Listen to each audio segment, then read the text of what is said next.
As was said over these past days, in the forming of the last link in our metaphorical and hypothetical chain, there were many Sufi stories told. And it's been found that these Sufi stories most clearly define for us the levels of stories. And they have the possibility of chemically uniting, unifying those aspects of our psyche that the archetypes and symbols of the stories represent into a whole, bringing us to what you might say a state of living in a holographic universe, where the whole is the sum total of its parts, and the parts are the whole. But as we move into this, forging this new link, it's the Siddha stories that bring for us the chemistry and perhaps a new set of symbols for us to bring to our understanding. Those Siddha stories are legends. That means they're stories of real people. Real people born at a time like now of great change. So they have messages for us. The last story told was the story of the cowherd Goraksa, who became a great Siddha because of his service to the Prince Gauranga.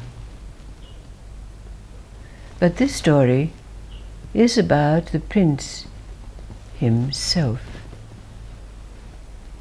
The Prince Gauranga was born to the great king Devapala, who himself was following the precepts of the new Buddhism. But Gauranga, as a child, was very attached to his mother, the queen. But she contracted a mortal illness and died with Gauranga sitting beside her, and her last words to him, as she herself was a somewhat enlightened being, said, "There are only two things, virtue and vice. My son, never commit evil." Now, after some time, Devapala took himself another wife, very young. And soon after their marriage, he went off into retreat in the forest, leaving his new young wife to wander around the palace, lonely and feeling somewhat strange and lost. But after a day of wandering around the passageways of the vast edifice, she took herself up to the roof to feel the cool air and look at the sun going down. But as she looked over the parapets, there in the courtyard was the young Prince Gauranga. She was struck by his beauty, and in a few moments she was completely besotted by him. So she sent one of her handmaidens down to make a proposition to him, erotic sexual in nature. The Prince Gauranga was greatly shocked and was rather curt and almost discourteous in his response. So when the handmaiden went back to the queen, immediately the love, the desire that she had turned to hate and venom. She tossed and turned throughout the night, thinking of ways to take revenge, and the next day she called on those around her with a plan to destroy the prince. But they had known the prince since he was a young child, and they were loath to fulfill the queen's plan. But the hate in her heart remained, and when she heard that her husband, the king, was about to return, she sent away her servants and handmaidens, destroyed her bedroom, cut herself and scratched herself until she bled, and tore her clothing. So when the king came back, there she was, hysterical, and he said, "What has happened to you?" And the queen said, "Your son desired me, but I fought him off, and this is what he did."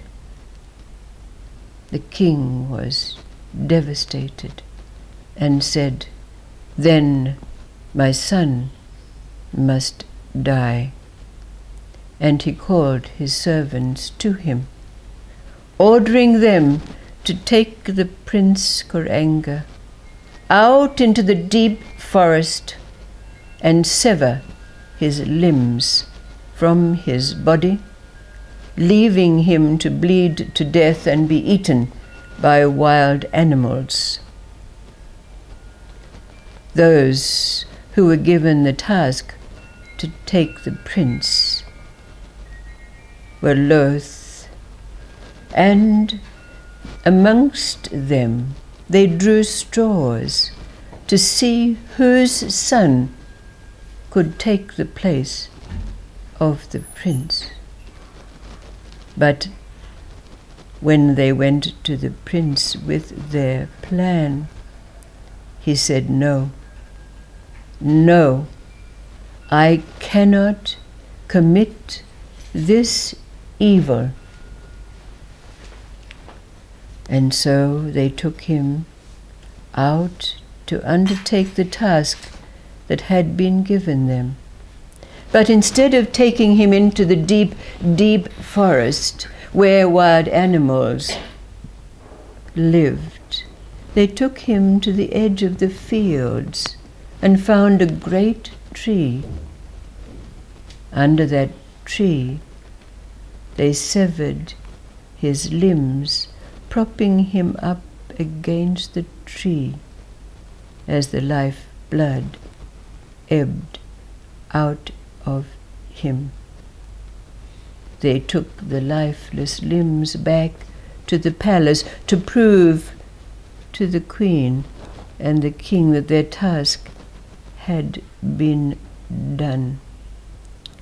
But a few moments after the limbless body had been placed against the tree, the great Mahasiddhi Milapa came and stood before the bleeding torso of the prince. The prince begged for mercy and pity, and in that moment Milapa, the great Mahasiddhi, gave empowerment and initiation to the prince and taught him a special way of breathing, which he said, in due time, would regenerate his limbs. In the distance, Milapa heard the sound of the cowherds, and this was the story already told of how Goraksa came to take care of Kuranga, bind his wounds, feed him, and clean him. 12 years Kuranga lay beneath the tree, practicing the sadhana that his guru Milapa had given him. The day before the 12 years was up, as Kuranga lay under his tree, there was a sound, the sound of men. It was a group of merchants who had been given the task of going off to far lands to bring back wealth, gems, to the king, Devapala. They were going to rest for the night, but they passed the tree under which Kuranga lay. They did not see him because of the underbrush, but they had thought that they would bury their treasure in case there were robbers around while they rested. But as they passed the tree, a voice shouted, "Who goes there?" And the merchants, thinking that this was the place of robbers, they said, "Oh, we're merely merchants bringing back wood and charcoal." "So be it," said the voice. The next morning, when the merchants went to dig up the treasure that they had buried, all they found was charcoal. They were horrified. How could they go back to the king with their sacks full of charcoal? And they debated amongst themselves what they could do. And just when they decided that they would disperse and go to far distant places so that they would not have to go back and face the king, one wise amongst them said, "That voice that we heard could only be the voice of a great sage. Perhaps it was he who turned our treasure to charcoal." With that, they went looking. And of course, they found the Prince Kuranga under his tree. And they told him their story. And Kuranga said, "Well, maybe in my meditations I may have spoken. And if that is the case, then let your charcoal be wealth." To the great surprise of the merchants, when they opened their sacks again, there were the gems, the rubies, sapphires, diamonds. Kuranga himself was greatly surprised by this. The merchants bowed to him and offered to give him some of the wealth. But after they departed to return to the king, Kuranga thought to himself, could it be that this is a sign of the end of my sadhana? And with that, remembering what his Guru had said, he prayed fervently for the restoration of his limbs.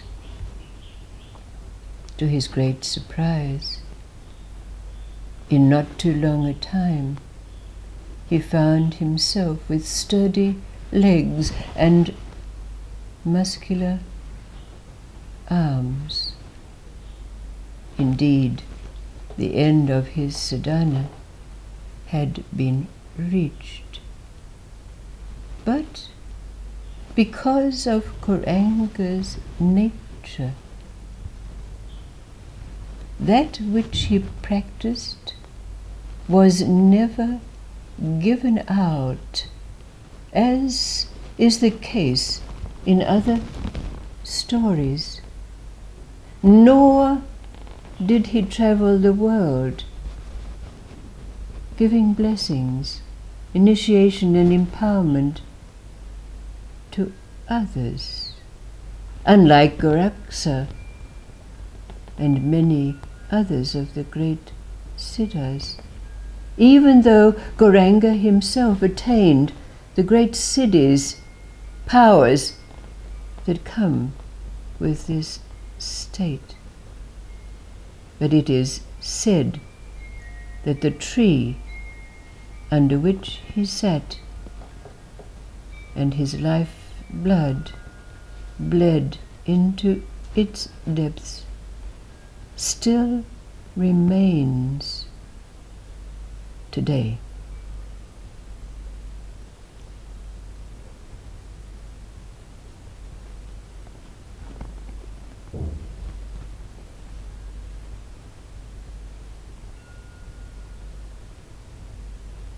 The chemistry, the alchemy that these Siddha stories bring, different as we can experience than those fairy tales, folk tales, myths of the Sufis and others, legends of real people, born at a time of great change, bringing with them the essence of the old and the new that is to be brought to life. Because out of this, Gauranga realized that if all things are born out of nature into the earth, then there is that which is born out of emptiness.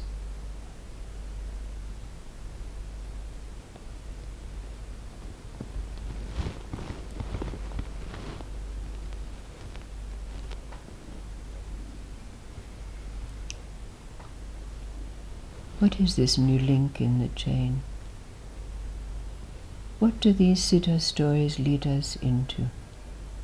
What is it that lies beyond the experience of life as a hologram, the whole being the sum of its parts,